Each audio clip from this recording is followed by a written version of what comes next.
মনত ৰাখিবা আজি সাহস মানে কাইলৈ এখন বিশাল মঞ্চলৈ যোৱাৰ সাহস তোমালোকৰ মনত গঢ় ল'ব। তিনিগৰাকী ছাত্ৰী বা তিনিজন ছাত্ৰ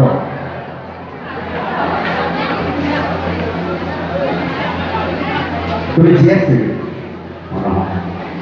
আৰু আহা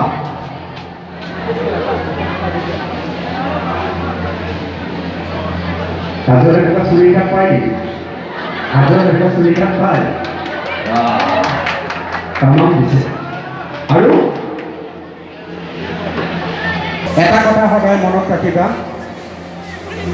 বেছি ইক' হৈ আছে এই গেঞ্জিটো সোমাই লোৱা, তোমাৰ গাৰ গেঞ্জিটো দেখি আছে মানে। আটাইতকৈ ডাঙৰ কথা এই যে উঠি আহিলে এইটোকে সাহস বুলি কয়। ক'ব নোৱাৰোঁ, সেইকাৰণে কি হয় নামনি অসমত ল'ৰা ছোৱালীবিলাক উজনি অসমতকৈ অলপ পিছুৱাই থাকে, সাহসৰ অভাৱ। এনেকুৱা নামনি অসমৰ ল'ৰা ছোৱালী লগ পাইছোঁ ইমান বেছি জানে, খালি লাজ ভয় সংকোচ কৰিছোঁ। এওঁলোকেতো কি ভাল পায় কি বেয়া পায় কেনেকুৱা কৰি ভাল পায়, আৰু ইহঁত গোটেই মহাই মোৰ মুখলৈ এজনেও চোৱা নাই, যেন মোৰ হাতত মাইক্ৰফোন নহয় এটা এটম বম লৈহে ঘূৰি আছোঁ। এইজনী উঠা, তোমাকে কৈছোঁ ইফালে ইফালে চাব নালাগে, লোৱা মাইক্ৰফোনটো মোৰ নিচিনাকৈ ধৰা। কি নাম তোমাৰ? জাসমিনে কি কৰি ভাল পায়? আৰু কি কৰি ভাল পোৱা? আৰু কি গান গাই ভাল পোৱা? যেনে চাওঁ চাওঁ মজা ভালো করিয়া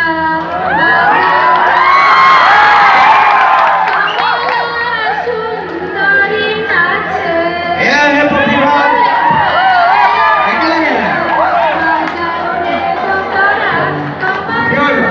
সুন্দরী নাচে কমলা সুন্দরী তারের বালি রইদা ঝিলমিল করে রে ভালো করিয়া নাচাও রে যতরা কমলা সুন্দরী নাচে। সুন্দৰ, কিন্তু মই নিশ্চিত হাজোৰ ছোৱালীয়ে বিয়া গীত নাজানে, মই নিশ্চিত।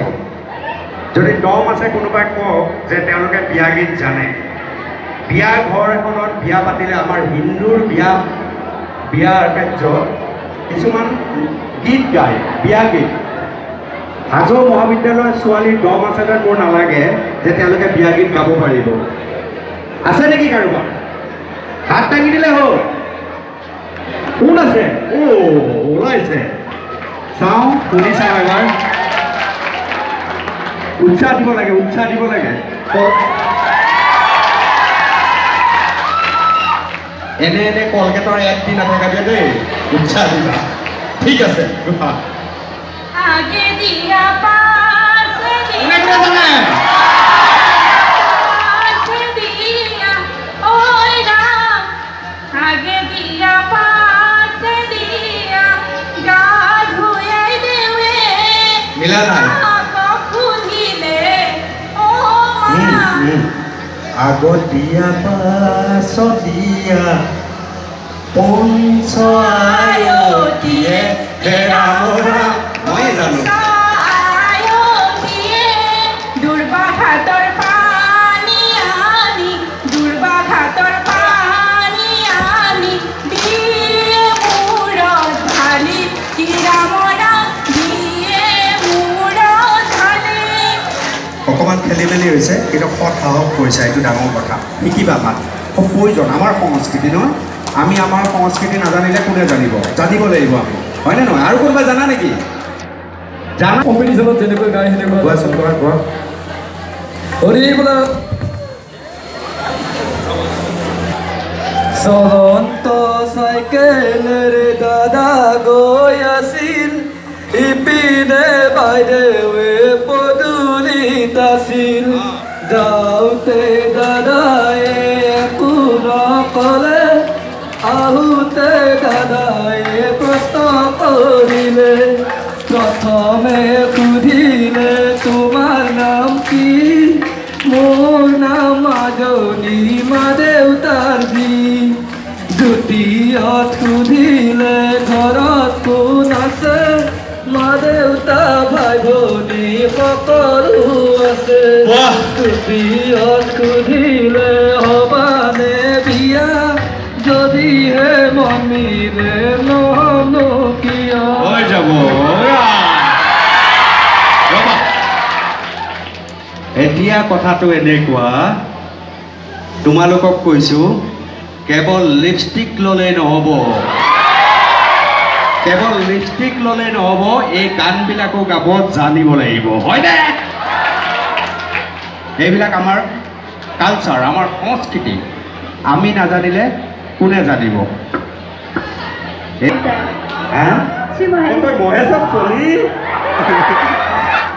কোৱা কি কৰে দেউতাই দেউতা হোটেল আছে ক'ত আছে গড় চুক চব্জি মাৰ্কেটত আৰু ঘৰত কোন কোন আছে তোমাৰ মোৰ মা আছে দেউতা আৰু খুৰাহঁত আছে কি হ'বা ভৱিষ্যতে তোমাৰ সপোন কি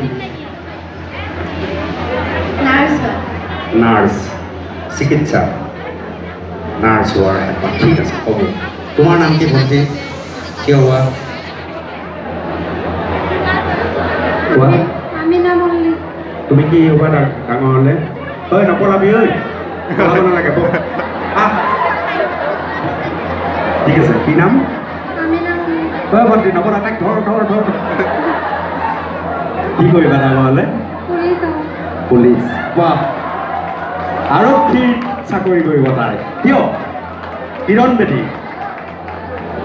নাম শুনিছা নে কিৰণ বেদী অঁ আৰক্ষীত চাকৰি কৰিব ঠিক আছে হ'ব আমি এনেই অকণমান লৈছোঁ কোনো পলাব নালাগে পলোৱাৰ কোনো প্ৰয়োজন নাই তুমি কি কৰিবা ভণ্টি ডাঙৰ থিয় হোৱা ডাঙৰ মানুহ আহিলে থিয় হয় দেই চকী এখন দি দিম নেকি তলত মোৰ সমান হ'বলৈ কোৱা কি নাম তোমাৰ হা বৰ্ণালী কি কৰিব ভৱিষ্যতে নাচি ভাল পোৱা তুমি নাচি ভাল পোৱা হা নাচি ভাল নোপোৱা কি কৰি ভাল পোৱা অকল পঢ়িয়ে ভাল পোৱা পঢ়ি ভাল পোৱা আৰু গান শুনি ভাল পোৱা আৰু আমাৰ এইজনীয়ে ভাবিছে আজি কিহৰ পাল্লাত পৰিলোঁ এই গোটেই কাৰ কপনি উঠি গৈছে 440 ভল্টত আহি আছে যেনে এই পাগৰিম অ' মাজনী একো নহয় বহা এইটো ডাঙৰ নাম তোমাৰ প্ৰিয়ংকাই কি কৰি ভাল পোৱা মাইকটো মোৰ নিচিনাকৈ ওচৰত লোৱা টিভি চাই ভাল তোমাৰ ঘৰ ক'ত ওচৰত লোৱাচোন মাইক্ৰফোনটো তোমালোকৰ ফালে আজিকালি এটা ডাঙৰ সমস্যা আমি শিয়ালবিলাক নেদেখা হ'ল মইতো কেতিয়াবা গ্ৰাম অঞ্চলৰ উজনীয়া নামনিয়ে গ'লে মই শিয়াল চাই দিওঁ ক'ত দেখিলে এইটো শিয়াল এইটো আছে নে তোমালোকৰ ফালে আছে তেতিয়াহ'লে শিয়ালে কেনেকৈ হোৱা দিয়া এবাৰ দেখাই দিয়াচোন যদি শিয়াল আছে মই এনেকৈ নাই বুলি ক'লে নক'লোহেঁতেন তুমি আকৌ শিয়াল আছে বুলিয়ে কৈছা নহয় কেনেকৈ হোৱা দিয়া এবাৰ দেখুৱাই দিয়া দিয়া এয়া দিলেই ৰ'বা এই দিব এইটো শিয়ালৰ মাতটো গৈ গৰুৰ মাতো হ'ব পাৰে ৰ'বা চাই লওঁ দিয়া ঘৰৰ ওচৰত শিয়ালে হোৱা দিয়া কেনেকৈ নাজানিবা দিয়া শিয়াল দুষ্প্ৰাপ্য এতিয়া লাহে লাহে আমাৰ মাজত নোহোৱা হৈ আহিছে কেনেকৈ দিয়ে হা নাজানা কেনেকৈ দিয়ে পাৰিছে দেই জানা নক'বা তালে হয় তই নাজানো গৰুৱে কেনেকৈ মাতে নাজানো হা কি বেয়া নাপে চাৰিআলিতে হ'ল তুমিও বেয়া বুলি কোৱা নহয় বেয়া বুলি নকয় কেনেকৈ কয়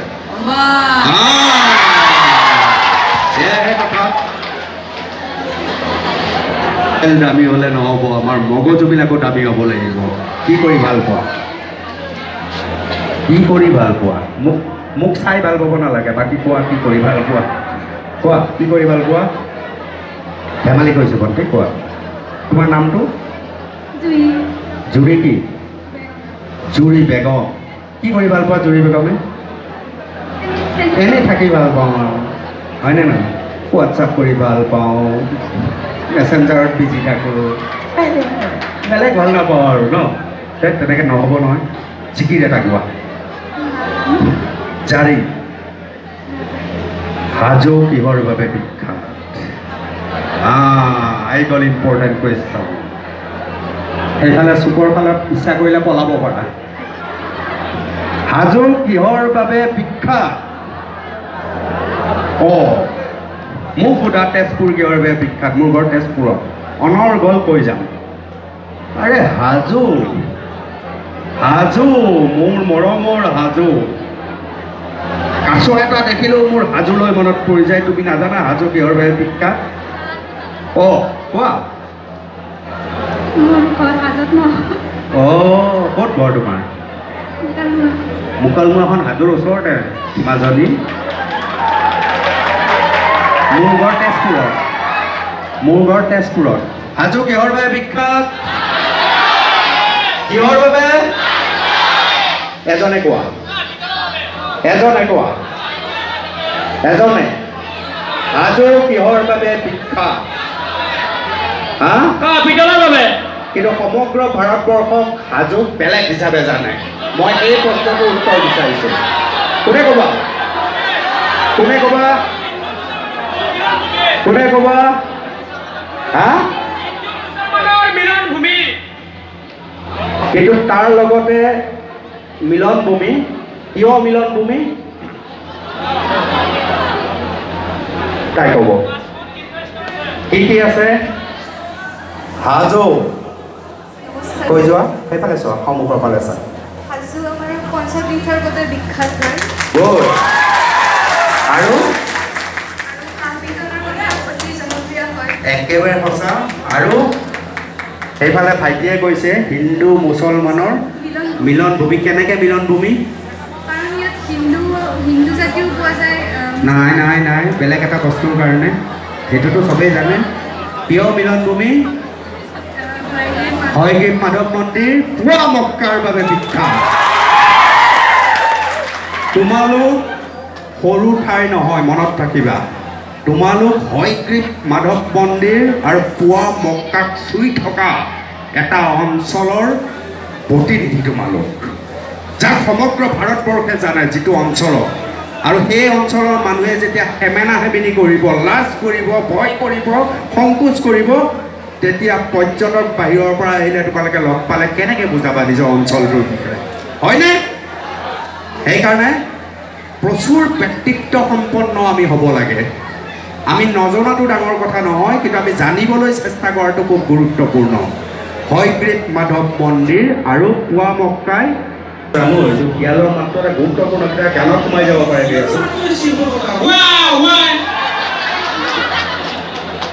কি গান গাবা? হাজোৰ নিজা গীত জানা নেকি তুমি? হাজোৰ নিজা গীত জুবিন দা?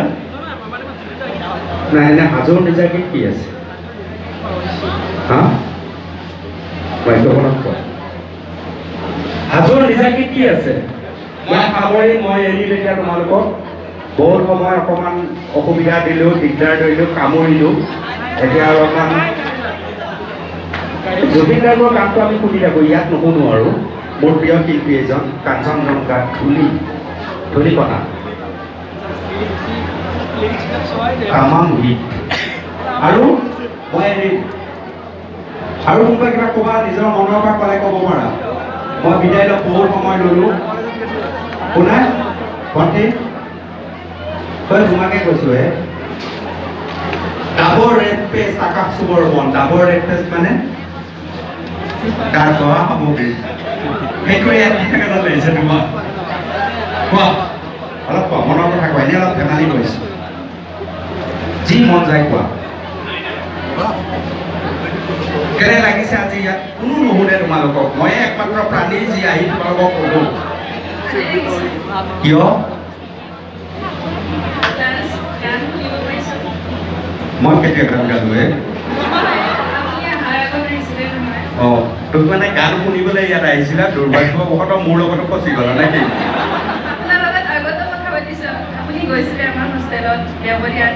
অ' আচ্ছা এইফালে ভণ্টিক দিয়া কেনেকুৱা লাগিছে এটা এটা শব্দ মই এদিন তোমালোকক কোৱা ভণ্টি ভাইটি কোৱা নিজৰ অঞ্চল লাজ ভয় নকৰিবা তোমালোকে দিয়া মাইক্ৰফোনটো দিয়া হ'ব দিয়া নকয় যদি দিয়া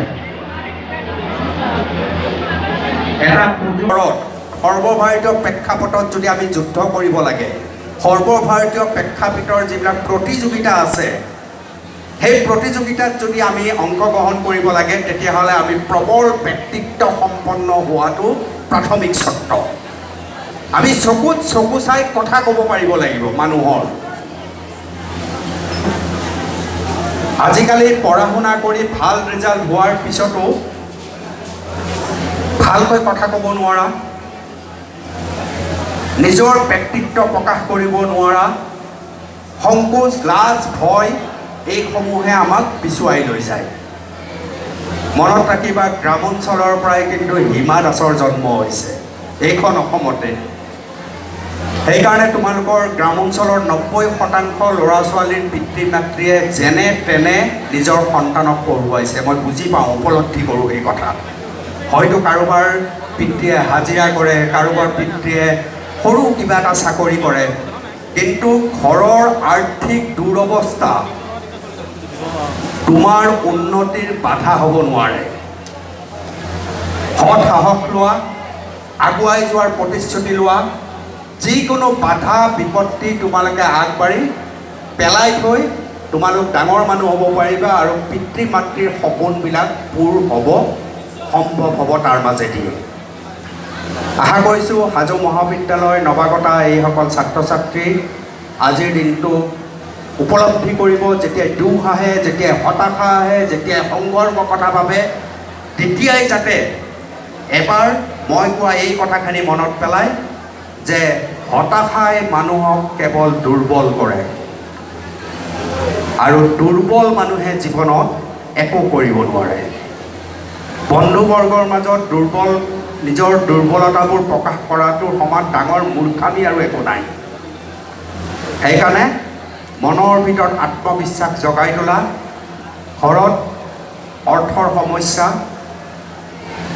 কিন্তু মা দেউতাই তোমালোকক জন্ম দি ইমানখিনিলৈকে পঢ়ুৱাইছে সেইটো এটা ডাঙৰ অৱদান বুলি ধৰিবা আৰু তোমালোকৰ ৰিয়েল হিৰ'ই হৈছে তোমালোকৰ পিতৃ অথবা মাতৃ তোমালোকৰ ৰিয়েল হিৰ' হয়নে নহয় সেই ৰিয়েল হিৰ'ৰ কথা ভাবিবা আৰু তোমালোকে নিজক প্ৰতিষ্ঠা কৰি এদিন দেখুৱাই দিবা যে পঢ়া শুনাততো মই ভালেই তাৰ বাদেও মই বিভিন্ন অভিৰুচিৰ মাজেদি এগৰাকী সমাজৰ যথোচিত মানুহ হিচাপে নিজক মই প্ৰতিষ্ঠা কৰিছোঁ এই পৃথিৱীত মানুহ পাবলৈ সহজ কিন্তু এইখন পৃথিৱীত মনুষ্যত্ব গুণ থকা মানুহ পাবলৈ বহুত টান আমাক লাগে মনুষ্যত্ব সম্পন্ন মানুহ ডক্টৰ হাজৰিকাই কোৱাৰ দৰে মানুহে মানুহৰ বাবে আমি মানুহৰ কাৰণে ভাবিব পৰা মানুহৰ প্ৰয়োজন এয়াই হৈছে মনুষ্যত্ব আশা কৰিম তোমালোকৰ পৰা তেনে বহু সৃষ্টি হ'ব বহুত বহুত ধন্যবাদ বিদায় লৈছোঁ